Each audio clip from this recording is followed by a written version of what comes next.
Mara baada ya muda mchache kupita tangu msanii Mbosso alalamike juu ya Enock Bella kumwongelea vibaya katika mahojiano mbalimbali, hatimaye Bella amemwomba msamaha Mbosso.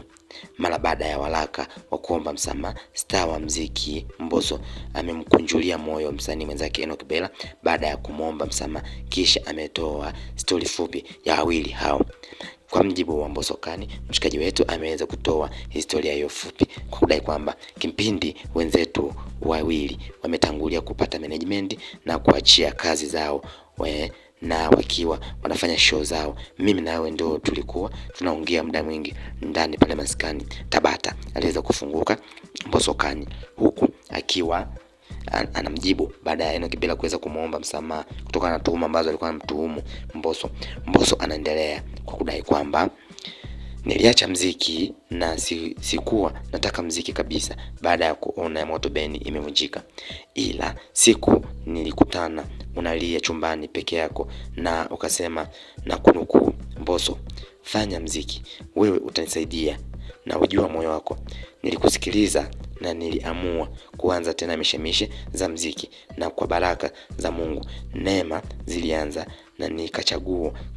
kushare na wewe kwenye kidogo na kikubwa nilichopata. Nilifanya hivyo kaka, kuanzia kwenye show zangu hadi kwenye maisha ya kawaida kwa ujumla. Unajua kwa nini? Kwa sababu kauli yako moja ilitosha sana kunipa ujasiri na leo niko hapa, aliweza kuandika Mbosso Khan wakati akimjibu Enock Bella baada ya kumwomba msamaha.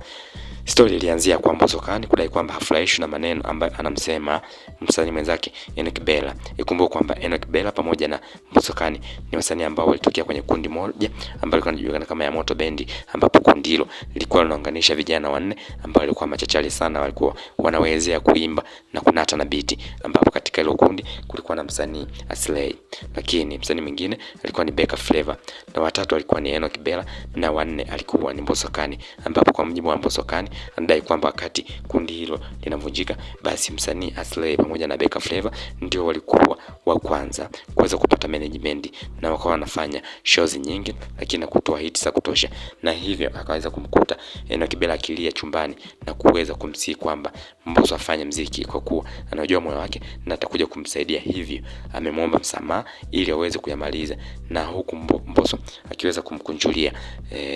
moyo wake kwa kuonesha kwamba hana tatizo na yeye, ila hakufurahishwa na kila ambacho alikuwa anakizungumza mbele za watu kwa kumsema vibaya kwamba Mbosso hamsaidii baada ya kuweza kupata management ya WCB Wasafi. Ikumbuke sasa Mbosso naye ni msanii ambaye anajitegemea baada ya kuweza kutoka kwenye record label ya WCB Wasafi ambayo